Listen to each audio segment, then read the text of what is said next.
Hey guys, it's Rewind here, and today I wanted to do a quick tutorial on how you can start your own kingdom in Bannerlord. The first step is to complete the Neretz's Folly quest that's in your quest log upon starting. In order to complete this step, you need to speak with 10 specific lords throughout Calradia. Now, not just any lord works, but we'll show you how to find the ones you need. If you are starting on a fresh playthrough, it's a good idea to recruit about 20 recruits to fight for you. Keep the bandits off your back. Upon seeing another lord in the world, just run up to him and speak with him. If they are not one of the lords you're looking for, they will tell you one of the lords that you are looking for, in this case Liuto. So we click on his name and we can see he was last seen near Durakos. Now we can click on the text that says Durakos and we can hit track. When we exit to the world map, we can see that Durakos is marked. So one of the lords we need to speak to is up there. It is a good idea to keep your eyes out while you move around the map. In this case, we see Mesui sweep right by me. The light blue exclamation mark indicates that there is something quest related with this lord. In this case, the only quest I have is the Dragon Banner. So both these lords are related to the Dragon Banner, and this nails down 2 of the 10 I will need to find. It is a good idea to have yourself assigned as quartermaster for the duration of this quest, as you will be doing a lot of traveling around to find these 10 lords. Upon speaking with one of the lords with the blue exclamation mark, ask them about the Battle of Pendraic. As you run around doing this quest, it's a perfect opportunity to raise some side skills such as Charm, which you can do by trading 1 dinar to each of the lords you run into. And there are quite a few other skills you can raise by just running around, such as athletics or riding. But raising Charm on the side is very handy for this second skill, which is 20% more renown from battles. This is going to allow you later on to raise your clan level a lot quicker.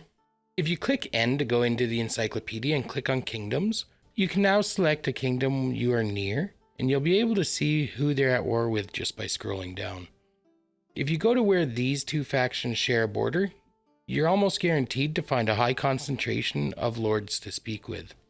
Upon speaking with the 10th lord, your quest log will be updated and you'll have 2 new quests, meet with Arzargos and meet with Istiana. It doesn't matter which one you meet with first, as you will have to complete both parts of this. Upon arriving in the town, you can find the quest giver by using the top bar. So Arzargos would like to destroy the empire while Istiana would like to save it. So when you're making your own kingdom, you choose whether to make a kingdom that's an empire kingdom or a non-empire kingdom. But at the current time, it doesn't seem to matter too much if you choose empire or non-empire. There isn't much of a difference in the diplomacy, if any at all. This also means that you're either going to have to lie to Arzargos or Istiana on your intentions with the Dragon Banner, as you need 3 parts to build the whole banner.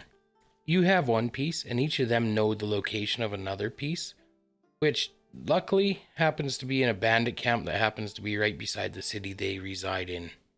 The bandit camp beside Maronath will contain forest bandits, but is very easily taken out with shielded infantry. If you tell your troops to shield wall, they'll block almost every single arrow. Upon collecting all 3 pieces of the banner, just return to either one and tell them that you have done what they asked. It doesn't matter which one you choose right now, because you can change your mind all the way till you hand it in. So upon entering your quest log again, you're going to see that you need clan tier 3, 100 troops, you have to be an independent clan, and you have to own an imperial settlement. This can take a little while, but I got some tips to help you out. In order to get that clan level 3, you're going to need a lot of renown. One of the best ways to get renown is by winning battles. But it's going to be a hell of a grind battling looters. Starting a war with one of the factions is a great way to consistently find large armies to battle. If you outnumber the enemy a lot, you won't get much renown, but if they outnumber you, you get piles.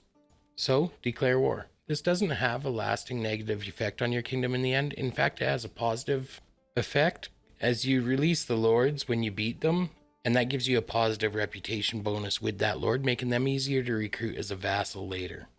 I try to keep my party size 30 to 60 members. As most lords, you'll still get really good renown from each battle. You should also keep the same amount of horses as you have infantrymen to keep your speed up, so if a 100-man party charges you, you can get out of the way. Fighting these lords is also one of the most profitable ways to make money in the early game. Once you have enough renown to hit clan tier level 3, you still need your 100 troops. Luckily, you probably assigned yourself as quartermaster, and you can have over 100 troops. Simply fill out your army.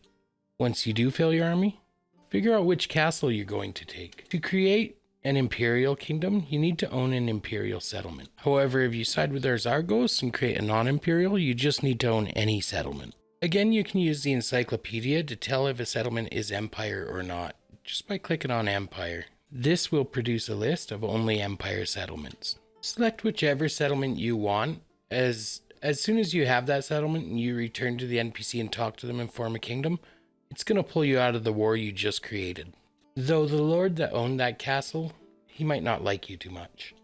When you do succeed in sieging the settlement, you still have to make it back to the NPC in Maronath or Epicrotia to turn it in. And remember, the turn-in requires 100 troops in your party. So if you lose too many during the siege, you will need a buffer time or some defenses at this castle so that it doesn't get sieged in the travel time to the NPC. Once you do meet all 4 conditions, simply return to Maronath or Epicrotia and speak to Istiana or Arzagos, and just tell them about creating my own kingdom and that you've done everything that they've asked and you're ready. Bam, you got a kingdom. Now that you have a kingdom, you have the new kingdom tab, which will allow you to control your kingdom. A little tip for those who made it to the end: passing policies before you start recruiting vassals can be a great way to make sure those policies are passed. Having the Royal Guard policy and the Sacred Majesty policy can really set you up for the late game. I really hope you guys enjoyed this and that you learned something from it. Again, all the love, Rewind.